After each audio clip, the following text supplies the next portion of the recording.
90% of persons who have lupus are females. I was dating and in a relationship, but for the last 5 years when I've developed further complications where the kidneys are involved. What are some of the coping mechanisms that they use? Does it need to have, like, I'm certain that apart from the financial stress that it brings, it must bring some emotional and psychological issues? For me, I use faith and family to help to deal with my situation, and also lifestyle changes. In Office with Dr. Jevon Samuels. Welcome to another episode of In Office with me, Dr. Jevon Samuels. In Office is a program where we talk about life, sickness and death, and it's a program to inform and educate the general public about different diseases and chronic illness that affect people in society, right? Today's topic we'll be talking about is lupus, systemic lupus erythematosus, but commonly known as lupus. And here today is our guest, Miss Latoya Williamson, will share a story about lupus with us.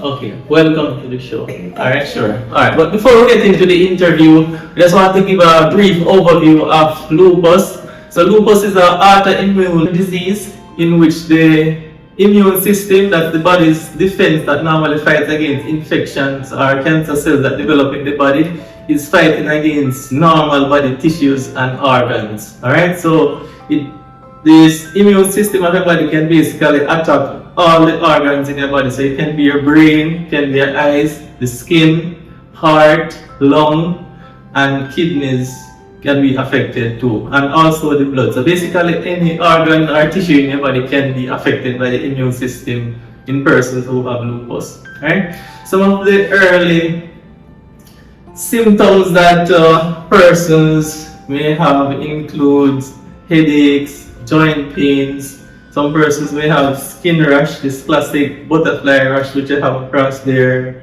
nose here. And also some persons may have hair loss, also have excessive weight loss, and also other symptoms which my guest here today will also go into some more of those symptoms that she was experiencing. Alright?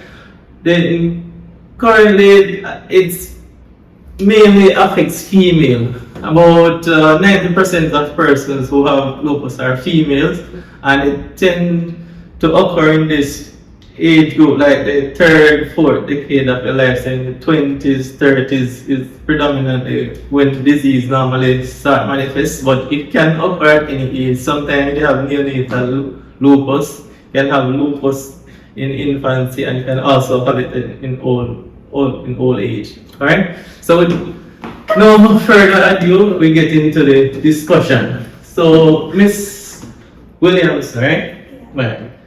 What are some of the symptoms that you had that had prompted the doctor in the initial phase before the diagnosis? Initially, I started having severe joint pain, and it was so severe to the point where I couldn't do simple tasks such as opening a bottle because I didn't have any mobility in the arm. What really prompted me to see the doctor was one morning I woke up and my arm was rigid. I could not extend the arm. After a couple of days of taking some pain medication, it went away, but in another couple of days, it started happening to the other arm. Okay. And this led me initially to go to the doctor. When I went to the doctor, I told him about the symptoms that I was experiencing, the severe joint pains. I also at the time was experiencing some amount of hair loss, and also I was also losing weight. This prompted him to order some tests, and one of the tests that he had ordered was the ANE test. That is the test to see that if there's any activity that is happening in the body, right? And to my surprise, that test came back positive. However, at that time, it was not a clear diagnosis to say that I had lupus. Suspicion. Okay. And a couple of weeks later, I started having shortness of breath, unexplained on and off fever, and this prompted me to seek medical attention again. And when I went to the hospital, they ordered a chest x-ray because I was complaining about, the shortness of breath. And to their surprise, they saw that my heart was slightly enlarged, and The lungs. and also the lung, one part of the lung had collapsed, Oh. right? And then further tests, confirmed that it was indeed lupus that I had. Lupus. Okay. Yeah. So you said from the initial symptoms of the joint pain, weight loss, and the hair loss, what's the time frame we're looking at before a formal diagnosis of lupus was made? About 4 months, About and 4 months. I'm thankful because in most patients, lupus is hard to diagnose, and sometimes it takes months, even years, Yes, before a proper diagnosis is made. Yes, and that's understandable because you find out that lupus it has some non-specific symptoms. Like for example, joint pain could be other stuff like other other stuff, viral yeah. illness and could be arthritis. You get what I'm saying? So Yeah. that's why it's a non-specific symptom. All right. In terms of when you had gone to the hospital, were you admitted? Yes, I was admitted for about 2 to 3 weeks during that period, 3 weeks. right? Yes. It was mean that admission was made because of the respiratory symptoms. The respiratory symptom, the shortness of breath, and also that during that time I found out that I was also severely anemic, and also in need of blood because I was severely anemic. Severely anemic, and all of this explained was because of the lupus that damaged the blood cells in your body. Yes. Okay. So at this point, I know that the formal diagnosis was not made until this hospital admission. Yeah. So before then, you were on any medication based on what you had suspect that it was lupus? Because it was the A&E had come back positive. Positive. The doctor had started me on steroid, on a high dose steroid initially, and then gradually stepping down the treatment. Okay, so the tapering. Yeah, So, tapering down. Yeah. so during this admission with the shortness of breath, they had given you further medication for the lupus at that point, or they only had you on the steroid? Only had me on the steroid, and then after admission, I started seeing a rheumatologist who then introduced another medication to treat. What's that medication? It was plaquenil at the Okay, time. alright. And then in terms of when you started that medication, did you have improving symptoms? Yes, the symptoms had improved because for a good period, the joint pain actually went, and then over a period of time, other symptoms, other lupus symptoms emerged. Yeah. Oh, alright.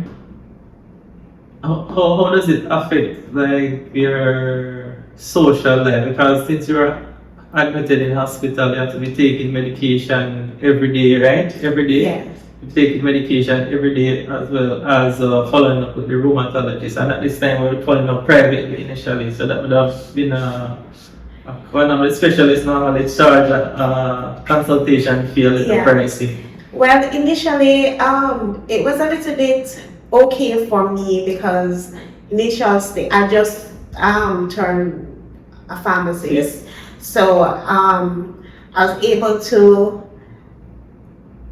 finance Oh, at that point. at that Age. point, at that age And as you could well. have covered the consultation fee, the blood works, and the medications Yes. comfortable at that point. Comfortable at that point. Okay, yes. Yeah. But it probably from then, probably But in a over the stage- years, it has taken a toll, a significant toll. Yeah. Okay, alright.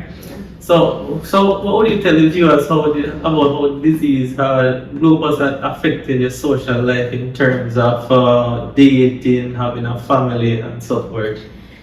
Well, initially, you had planned to, get married, have kids, but then with lupus, it's so unpredictable because for some individuals, getting pregnant while having lupus, your disease condition might go into remission, while for other individuals, you might have a severe failure. Okay. So it is a, an iffy situation, and you don't know what the outcomes would be. So, yeah.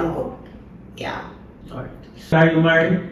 No, I'm You're not. not married. No. You're in a relationship? No, I'm not. No. Alright. Well, the initial part of having lupus, that I was dating and in a relationship, but for the last 5 years, when I developed further complications where the kidneys are involved, I've not been on the dating scene since then. Okay, so since the lupus damaged the kidneys, then it's Yeah. kind of changed the life. Changed the life. Okay. life. Alright. And because of the damage to the kidney, your expense on a monthly basis is now over $100,000. Yes, because I am one of the things that as you had previously in your introduction, Yes. lupus can cause damage to any organ system. Well, in my case, it had caused damage to the kidneys, a condition that is called lupus nephritis, right? And as a result, I have end-stage renal disease, which I need dialysis treatment on a monthly basis. No, you On a need that weekly week, basis, 2 sorry. times weekly minimum. Twice weekly. No, I mean, the recommendation is actually 2 to 3 times Yeah. per week. I know in Jamaica we tend to do it 2 times on average, but in some places they do it even 3 times. But privately, they would normally compromise and do it 2 times per week because of the cost. Alright? What are some of the coping mechanisms that they use? Because it need to have, like, I'm certain that apart from the financial stress that it brings, it must bring some emotional and psychological issues as well. Well, for me, I use faith and family to help to deal with my situation, and also lifestyle changes. I'm mindful of what I eat. I'm mindful of my stress condition, and I'm also big on rest and relaxation to help me to cope with lupus and its symptoms. Okay. Yeah. Okay. So currently you're still able to manage your 9 to 5 job comfortable? Absent a lot because of flares and hospital admissions and the whole works. Well, from time to time, yes, I do have a lot of flares and a lot of hospitalizations. So I am not able to work as much as I should or want to. Pharmacists were Yeah. that much. Yeah. Alright. You actually told me earlier before the interview that at some point you actually had stopped work for 2 years. Yes. So in 2019, I started experiencing the symptoms of lupus nephritis, and I was hospitalized for a period of 6 weeks. And subsequent to that, in 2020, I was also hospitalized for another 6 weeks period. And it was during that time the decision was made to start the dialysis process. Okay. So for the first 2 years of doing dialysis, I was unable to work because I was severely ill and not able to function Properly at work. properly at Okay. work. Yeah. So because you were what, extremely weak or Extremely weak, very swollen. Yeah.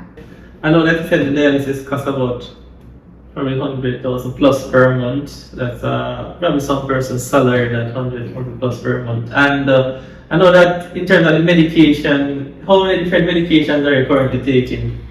Well, I am on about 17 medications. 17 medications? Yes, Wow, because that's a the lupus has also caused the hypertension. So I'm taking medication to help to control the symptoms of the lupus to prevent a flare, also to treat high blood pressure, and also to manage the kidney disease. Okay, alright. Yeah. So 17 medications per day, and some of them you take more than once per day, so some Yeah. probably 2 times per day, some 3 Yes, so times it's per like day. heavy pill load. Heavy pill load. Yeah. Alright, so you're a pharmacist working at a pharmacy with medication, and at home you have a pharmacy there. Yes. Alright, you're making fun, but it's serious matter, alright? So if for example, because I know that the free pharmacy in Jamaica don't always have all the medications, so on average if you don't get the medications at the free pharmacy, how much it would run in from pocket? From pocket, I'm looking like about $16,000. $60,000. Yeah, if I do get it, most of them from drugstore. Okay. Yeah. So that would probably be dialysis plus that would probably 160,000. That's different from food, living expense, Yeah. and other social activities. Alright?